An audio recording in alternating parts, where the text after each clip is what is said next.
ಈ ಸೋಕಾಲ್ಡ್ ಹೋರಾಟಗಾರರು ಕನ್ನಡದ ನೆಲದಲ್ಲಿ ಸ್ವತಃ ಕನ್ನಡ ಮತ್ತು ಸಂಸ್ಕೃತಿ ಸಚಿವರಿಗೆ ಕನ್ನಡ ಬರೆಯಲು ಬರುವುದಿಲ್ಲ ಅನ್ನುವಂಥ ವಿಚಾರದ ಬಗ್ಗೆ ಯಾಕೆ ಮೌನ ವಹಿಸಿದ್ದಾರೆ ಅನ್ನುವಂಥದ್ದು ಇವತ್ತಿಗೂ ಕೂಡ ತಿಳಿತಾ ಇಲ್ಲ. ಪರಭಾಷಿಕರು ನಿಮ್ಮ ಮಿನಿಸ್ಟರ್ಗೆ ಕನ್ನಡ ಸರಿಯಾಗಿ ಮಾತನಾಡಲಿಕ್ಕೆ ಬರಲ್ಲ, ಮೊದಲು ಅವರಿಗೆ ಕನ್ನಡ ಕಲಿಸಿ ಅಂತ ಹೇಳಿದ್ರೆ ಮರ್ಯಾದೆ ಹೋಗುವುದು ಯಾರದ್ದು? ನಿರೂಪಕರು ಕನ್ನಡದಲ್ಲಿ ಕೇಳಿದ ಪ್ರಶ್ನೆಗೆ ಶಾಸಕಿಯ ಮಗಳು ಇಂಗ್ಲಿಷ್ನಲ್ಲೇ ಉತ್ತರವನ್ನ ಕೊಡ್ತಾ ಇದ್ರು. ಒಂದೇ ಒಂದು ಕನ್ನಡದ ಪದಗಳು ಮಾತಿನ ಮಧ್ಯದಲ್ಲಿ ಬಂದಿರಲಿಲ್ಲ.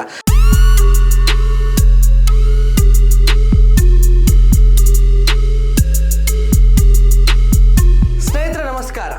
ಕರ್ನಾಟಕ ಸರ್ಕಾರದ ಕನ್ನಡ ಮತ್ತು ಸಂಸ್ಕೃತಿ ಸಚಿವರಾದಂತಹ ಶಿವರಾಜ ತಂಗಡಗಿ ಅವರು ಇತ್ತೀಚೆಗೆ ಕೊಪ್ಪಳ ಜಿಲ್ಲೆಯ ಕರಟಗಿ ತಾಲೂಕಿನ ಅಂಗನವಾಡಿ ಕೇಂದ್ರ ಉದ್ಘಾಟನೆಯ ಸಮಯದಲ್ಲಿ ಶುಭವಾಗಲಿ ಅಂತ ಹೇಳಿ ಬರೀಲಿಕ್ಕೆ ಹರಸಾಹಸ ಪಡುವಂತಹ ಒಂದು ವಿಡಿಯೋ ವೈರಲ್ ಆಗಿತ್ತು. ಸಚಿವರ ಪಕ್ಕದಲ್ಲಿದ್ದಂತಹ ಸಹಚರರು ಹೇಳಿಕೊಡ್ತಾ ಇರುವ ಜೊತೆಗೆ ಹಾಗೆ ಬರೆಯುವಾಗ ಜನರು ಚಪ್ಪಾಳೆ ತಟ್ತಾ ಇರುವಂತಹ ಶಬ್ದ ಕೂಡ ಆ ವಿಡಿಯೋದಲ್ಲಿ ಕೇಳಿಸ್ತಾ ಇದೆ. ಒಂದ್ಸಲಿ ಆ ವಿಡಿಯೋವನ್ನ ನೋಡ್ಕೊಂಡು ಬನ್ನಿ, ಆಮೇಲೆ ಅದರ ಬಗ್ಗೆ ವಿಶ್ಲೇಷಣೆಯನ್ನ ಮಾಡೋಣ.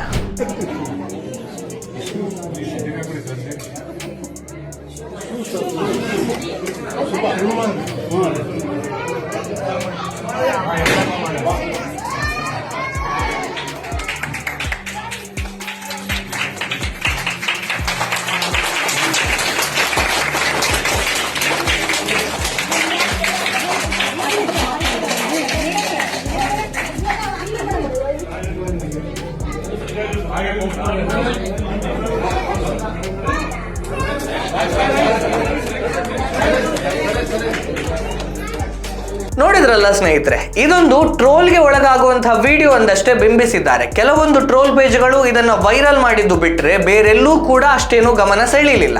ಗಂಭೀರವಾಗಿ ಚರ್ಚೆಯಾಗಬೇಕಾದಂತಹ ಒಂದು ಸಂಗತಿ ಹೀಗೆ ಸದ್ದಿಲ್ಲದೆ ಮೂಲೆ ಸೇರಿರುವಂತದ್ದು ಅತ್ಯಂತ ವಿಪರ್ಯಾಸದ ಸಂಗತಿ. ಹಾಗಾದ್ರೆ ಇದರಲ್ಲಿ ಗಂಭೀರವಾಗಿ ಚರ್ಚೆ ಆಗಬೇಕಾದಂತಹ ವಿಷಯ ಏನಿದೆ? ಇದು ನಡೆದಿದ್ದು ಒಂದು ಗ್ರಾಮದ ಅಂಗನವಾಡಿ ಕೇಂದ್ರದ ಉದ್ಘಾಟನೆಯ ಸಮಯದಲ್ಲಿ. ಅಂಗನವಾಡಿಗೆ ಕಲಿಯಲು ಬರುವಂತಹದ್ದೇ ಎಳೆಯ ವಯಸ್ಸಿನ ಮಕ್ಕಳು. ಆ ಮಕ್ಕಳ ಎದುರೇ ಈ ರಾಜ್ಯದ ಸಚಿವರೊಬ್ಬರು ಕನ್ನಡ ಬರೆಯಲು ಹರಸಾಹಸ ಪಡ್ತಾರೆ. ಇದರಿಂದ ಆ ಮಕ್ಕಳ ಮನಸ್ಸಿನ ಮೇಲೆ ಯಾವ ರೀತಿಯ ಪರಿಣಾಮ ಬೀರಬಹುದು ಅನ್ನೋದನ್ನ ಒಂದು ಬಾರಿ ಯೋಚನೆ ಮಾಡಬೇಕಲ್ಲ. ಮಕ್ಕಳು ಕೂಡ ಕನ್ನಡ ಬರೆಯಲು ಗೊತ್ತಿಲ್ಲದಿದ್ದವರು ಕೂಡ ಸಚಿವರಾಗಬಹುದು ಅಂದುಕೊಂಡ್ರೆ ಭವಿಷ್ಯದಲ್ಲಿ ಕನ್ನಡದ ಗತಿ ಏನಾಗಬಹುದು? ಇನ್ನೊಂದು ವಿಚಾರವನ್ನ ನಾವು ಗಮನಿಸಲೇಬೇಕು. ಸಚಿವರು ಹೀಗೆ ಬರೆಯಲು ಹರಸಾಹಸ ಪಡುವಾಗ ಅವರ ಜೊತೆಯಲ್ಲಿ ಇದ್ದವರೆಲ್ಲರೂ ಕೂಡ ಚಪ್ಪಾಳೆಯನ್ನ ತಟ್ಟುತ್ತಾರೆ. ಇದು ಕೂಡ ವಿಪರ್ಯಾಸದ ಸಂಗತಿ, ಇದು ಕೂಡ ನಾಚಿಕೆಗೇಡಿನ ಸಂಗತಿ. ಸೋಕಾಲ್ಡ್ ಹೋರಾಟಗಾರರ ಮೌನ. ಮಾತೆತ್ತಿದ್ರೆ ಸಾಕು, ಕನ್ನಡ ಉಳಿಸಬೇಕು, ಕನ್ನಡ ಬೆಳೆಸಬೇಕು, ಕನ್ನಡಕ್ಕೆ ಅನ್ಯಾಯ ಆಗುತ್ತಾ ಇದೆ, ಹಾಗೆ ಹೀಗೆ ಅಂತ ಹೇಳುವಂತ ಸೋಕಾಲ್ಡ್ ಹೋರಾಟಗಾರರು ಕೂಡ ಈ ವಿಚಾರದಲ್ಲಿ ಮೌನಕ್ಕೆ ಶರಣಾಗಿದ್ದಾರೆ. ಪರಭಾಷಿಗರು ಕನ್ನಡವನ್ನ ಕಲಿಯಬೇಕು, ಕನ್ನಡದಲ್ಲೇ ವ್ಯವಹರಿಸಬೇಕು ಅಂತ ಪ್ರತಿಪಾದಿಸುವಂತಹ ಈ ಸೋಕಾಲ್ಡ್ ಹೋರಾಟಗಾರರು ಕನ್ನಡದ ನೆಲದಲ್ಲಿ ಸ್ವತಃ ಕನ್ನಡ ಮತ್ತು ಸಂಸ್ಕೃತಿ ಸಚಿವರಿಗೆ ಕನ್ನಡ ಬರೆಯಲು ಬರುವುದಿಲ್ಲ ಅನ್ನುವಂತಹ ವಿಚಾರದ ಬಗ್ಗೆ ಯಾಕೆ ಮೌನ ವಹಿಸಿದ್ದಾರೆ ಅನ್ನುವಂಥದ್ದು ಇವತ್ತಿಗೂ ಕೂಡ ತಿಳಿತಾ ಇಲ್ಲ. ಕರ್ನಾಟಕದ ನೆಲದಲ್ಲಿ ಅನ್ನ ತಿನ್ನುವಂತಹ ಪರಭಾಷಿಕರು ಕನ್ನಡವನ್ನ ಕಲಿಯಲೇಬೇಕು, ಅದರಲ್ಲಿ ಎರಡು ಪ್ರಶ್ನೆ ಇಲ್ಲ. ಆದರೆ ನಮ್ಮ ಮನೆಯನ್ನ ಮೊದಲು ಸರಿ ಮಾಡಬೇಕಲ್ಲ. ಒಂದು ಕಡೆ ರಾಜ್ಯದ ಪ್ರಾಥಮಿಕ ಮತ್ತು ಪ್ರೌಢ ಶಿಕ್ಷಣ ಸಚಿವರಿಗೆ ಕನ್ನಡ ಓದಲಿಕ್ಕೆ ಬರುವುದಿಲ್ಲ, ಕನ್ನಡದಲ್ಲಿ ಸ್ಪಷ್ಟವಾಗಿ ಮಾತನಾಡಲಿಕ್ಕೆ ಬರುವುದಿಲ್ಲ ಅಂತ ಹೇಳಿ ಎಲ್ಲರಿಗೂ ಗೊತ್ತಿರುವಂತಹ ವಿಚಾರ. ಅದನ್ನ ಒಂದು ಬಾರಿ ಅವರೇ ಹೇಳ್ಕೊಂಡಿದ್ದಾರೆ ಕೂಡ. 2 ತಿಂಗಳ ಹಿಂದೆ ವಿಡಿಯೋ ಕಾನ್ಫರೆನ್ಸ್ ನಲ್ಲಿ ವಿದ್ಯಾರ್ಥಿಯೊಬ್ಬ ಶಿಕ್ಷಣ ಸಚಿವರಿಗೆ ಕನ್ನಡ ಬರಲ್ಲ ಅಂತ ಹೇಳಿದ್ದಕ್ಕೆ ಕೆಂಡಾಮಂಡಲರಾಗಿ ಆ ಬಡಪಾಯಿ ವಿದ್ಯಾರ್ಥಿಯ ಮೇಲೆ ಕ್ರಮ ಕೈಗೊಳ್ಳಿ ಅಂತ ಹೇಳಿ ಅಧಿಕಾರಿಗಳಿಗೆ ಆದೇಶಿಸಿದಂತ ಘಟನೆ ಕೂಡ ವೈರಲ್ ಆಗಿತ್ತು. ಈಗ ಕನ್ನಡ ಸಂಸ್ಕೃತಿ ಸಚಿವರಿಗೆ ಕನ್ನಡ ಬರೆಯಲು ಬರಲ್ಲ ಅನ್ನುವಂಥದ್ದು ಕೂಡ ಜಗಜ್ಜಾಹೀರಾಗಿರುವಂಥದ್ದು. ಇಷ್ಟೆಲ್ಲ ಆಗುತ್ತಾ ಇದ್ರು ಈ ಸೋಕಾಲ್ಡ್ ಹೋರಾಟಗಾರರು ಕನ್ನಡಕ್ಕೆ ಯಾವ ಅಪಚಾರವೂ ಆಗಲಿಲ್ಲ ಅನ್ನುವ ಹಾಗೆ ಮೌನಕ್ಕೆ ಶರಣಾಗಿದ್ದಾರೆ. ಕನ್ನಡ ಮತ್ತು ಸಂಸ್ಕೃತಿ ಇಲಾಖೆಗೆ ಕನ್ನಡದಲ್ಲಿ ಪರಿಣಿತರಿರುವ ಒಬ್ಬ ಸಚಿವರು ಕೂಡ ಸಿಗ್ಲಿಲ್ವಾ? ಕನ್ನಡ ಮತ್ತು ಸಂಸ್ಕೃತಿ ಇಲಾಖೆ ಇಡೀ ರಾಜ್ಯದ ಅಸ್ಮಿತೆಯನ್ನ, ಕನ್ನಡ ಭಾಷಾ ಬಲವರ್ಧನೆಯನ್ನ, ಸಾಹಿತ್ಯಿಕ ವಲಯ ಮತ್ತು ಕನ್ನಡ ಸಂಸ್ಕೃತಿಗೆ ಸಂಬಂಧಿಸಿದಂತಹ ಸಚಿವಾಲಯ. ಕರ್ನಾಟಕ ಸಾಹಿತ್ಯ ಅಕಾಡೆಮಿ, ಕರ್ನಾಟಕ ಲಲಿತ ಕಲಾ ಅಕಾಡೆಮಿ, ಕರ್ನಾಟಕ ನಾಟಕ ಅಕಾಡೆಮಿ, ಕರ್ನಾಟಕ ಸಂಗೀತ ಮತ್ತು ನೃತ್ಯ ಅಕಾಡೆಮಿ, ಕರ್ನಾಟಕ ಯಕ್ಷಗಾನ ಅಕಾಡೆಮಿ, ಕರ್ನಾಟಕ ಬಯಲಾಟ ಅಕಾಡೆಮಿ, ಕರ್ನಾಟಕ ಜಾನಪದ ಅಕಾಡೆಮಿ ಸೇರಿದಂತೆ ಅನೇಕ ಅಕಾಡೆಮಿಗಳನ್ನ ಕನ್ನಡ ಅಭಿವೃದ್ಧಿ ಪ್ರಾಧಿಕಾರ, ಕನ್ನಡ ಪುಸ್ತಕ ಪ್ರಾಧಿಕಾರ, ಕುವೆಂಪು ಭಾಷಾ ಭಾರತಿ ಪ್ರಾಧಿಕಾರ, ಕನ್ನಡದಲ್ಲಿರುವಂತಹ ನಾನಾ ಭಾಷೆಗಳ ಸಾಹಿತ್ಯ ಅಕಾಡೆಮಿಗಳು, ವಿವಿಧ ಜಿಲ್ಲೆಗಳ ರಂಗಾಯಣಗಳನ್ನ, ರಂಗಭೂಮಿ ಕೇಂದ್ರಗಳು ಎಲ್ಲವೂ ಕೂಡ ಇದೇ ಸಚಿವಾಲಯದ ಅಡಿಯಲ್ಲಿ ಬರ್ತದೆ.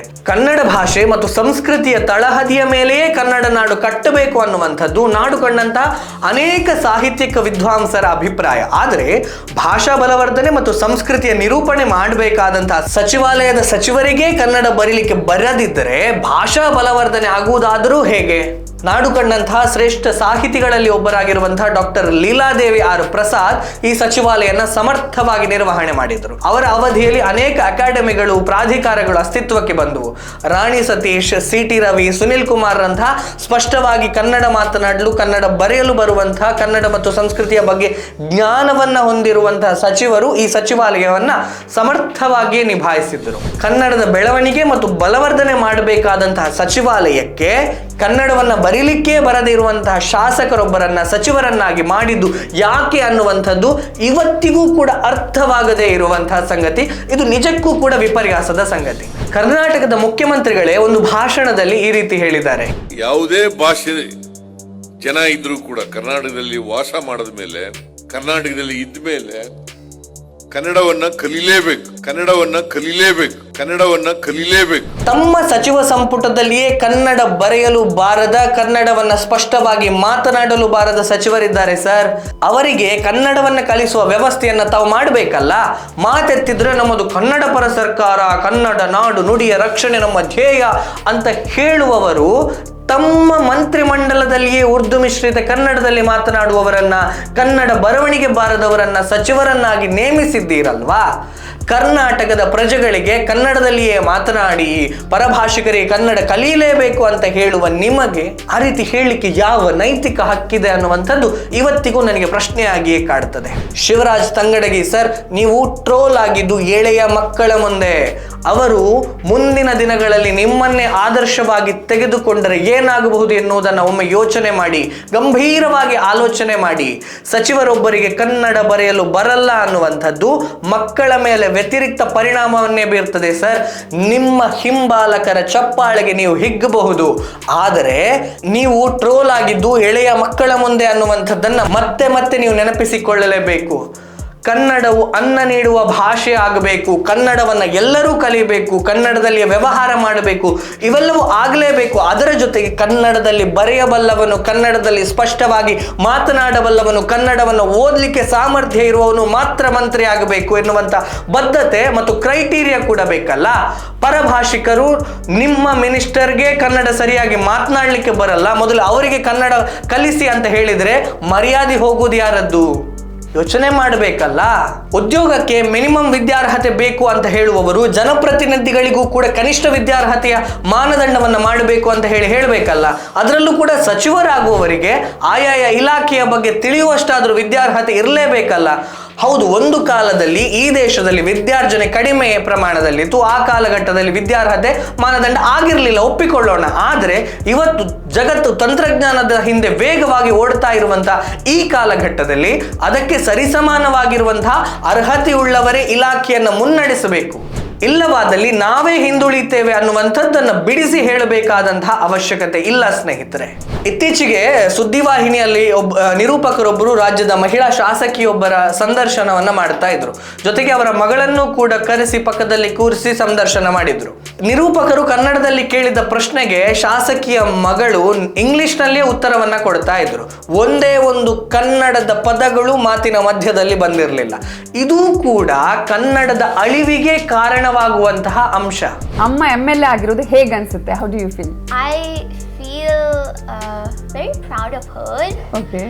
And yeah, for like what she's accomplished. Well, sometimes when she's not there, I feel a little alone. sad, alone. ಈಗ ಅಮ್ಮ ಟೈಮ್ ಜಾಸ್ತಿ ಕೊಡಲ್ಲ, ಬೇಜಾರಾಗತ್ತಾ? Sometimes. ಅಮ್ಮ ಎಷ್ಟು ಮಿಸ್ ಮಾಡ್ಕೋತೀರಿ ಆಗಾಗ ಅಮ್ಮ ಕಾನ್ಸ್ಟಿಟ್ಯೂನ್ಸಿಗೆ ಹೋಗ್ತಾರೆ ಆಗ? Well, I used to miss her a lot, but now I've kind of gotten used to it, so not that much right now. But ನಾನು ಬೆಳಿಗ್ಗೆ ಮತ್ತೆ ಸಾಯಂಕಾಲ ವಿಡಿಯೋ ಕಾಲ್ ಮಾಡ್ತೀನಿ. ನಾವು ಈ ಸಮಸ್ಯೆಯ ಕಡೆಗೂ ಗಂಭೀರವಾಗಿ ಚಿಂತನೆಯನ್ನು ನಡೆಸಬೇಕಾದಂಥ ಅನಿವಾರ್ಯತೆ ಇದೆ ಸ್ನೇಹಿತರೆ. ಈ ರಾಜ್ಯದಲ್ಲಿರುವ ಪರಭಾಷಿಕರು ಕನ್ನಡವನ್ನ ಕಲಿಯಬೇಕು. ಅನ್ನುವ ವಿಚಾರದ ಜೊತೆಗೆ ಮೂಲ ಕನ್ನಡಿಗರು ಕೂಡ ಕನ್ನಡವನ್ನ ಮರಿಬಾರ್ದಲ್ಲ, ಕನ್ನಡದಲ್ಲಿಯೇ ಸ್ಪಷ್ಟವಾಗಿ ಮಾತನಾಡಲು ಬರೆಯಲು ಬರಬೇಕು ಅನ್ನುವಂಥದ್ದೇ ನಮ್ಮ ಆಶಯ. ಸ್ನೇಹಿತರೆ, ಇದು ಹೇಗಾಯ್ತು ಅಂತ ಹೇಳಿದ್ರೆ, ತನ್ನ ಜೀವಮಾನದಲ್ಲಿಯೇ ಸಮುದ್ರವನ್ನೇ ನೋಡದವನನ್ನ ಬಂದರು ಸಚಿವನನ್ನಾಗಿ ಮಾಡಿದ ಹಾಗೆ, ತನ್ನ ಜೀವಮಾನದಲ್ಲಿ ಕಾಡಿನ ಸಂಪರ್ಕವೇ ಇಲ್ಲದವನನ್ನ ಅರಣ್ಯ ಸಚಿವನನ್ನಾಗಿ ಮಾಡಿದ ಹಾಗೆ, ಅಕ್ಷರವೇ ಗೊತ್ತಿಲ್ಲದವನನ್ನ ಕಂದಾಯ ಸಚಿವನನ್ನಾಗಿ ಮಾಡಿದ ಹಾಗೆ, ಬರೀಲಿಕ್ಕೆ ಓದ್ಲಿಕ್ಕೆ ಬರದೇ ಇರುವವರನ್ನ ಶಿಕ್ಷಣ ಸಚಿವರನ್ನಾಗಿ ಮಾಡಿದ ಹಾಗೆ, ಇಂತಹ ಯೋಚನೆಗಳಿಂದ ಹೊರಗೆ ಬಂದು ಕನಿಷ್ಠ ಆಯಾಯ ಕ್ಷೇತ್ರದ ಬಗ್ಗೆ ಆದ್ರೂ ಒಂದಷ್ಟು ಜ್ಞಾನವನ್ನ ಹೊಂದಿರುವವರನ್ನ ಆ ಕ್ಷೇತ್ರದಲ್ಲಿ ನೇಮಿಸಬೇಕಲ್ಲ. ಅವರು ಅರ್ಹತೆ ಬೇಕಲ್ಲ, ಅವರಿಗೆ ಬೇಕಾದ ಹಾಗೆ ನಾನು ಒಂದು ಪಕ್ಷದಿಂದ ಆರಿಸಿ ಬಂದಿದ್ದೆ ಅನ್ನುವಂಥದ್ದೇ ಮಂತ್ರಿ ಆಗ್ಲಿಕ್ಕೆ ಕ್ರೈಟೀರಿಯಾ ಅಲ್ಲ ಅಲ್ವಾ. ಅದನ್ನ ಮೀರಿದಂತಹ ಯೋಚನೆಗಳನ್ನ ಸರ್ಕಾರಗಳು, ಯಾವುದೇ ಸರ್ಕಾರ ಆಗಿರಲಿ, ಅದು ಮಾಡಬೇಕು ಅನ್ನುವಂಥದ್ದು ನಮ್ಮ ಆಶಯ. ಸ್ನೇಹಿತರೆ, ಇದಿಷ್ಟು ವಿಷಯ. ಮುಂದೆ ಇನ್ನೊಂದು ವಿಷಯದ ಜೊತೆಗೆ ನಿಮ್ಮ ಮುಂದೆ ಬರ್ತೇನೆ. ಅಲ್ಲಿಯವರೆಗೆ ನಮಸ್ಕಾರ.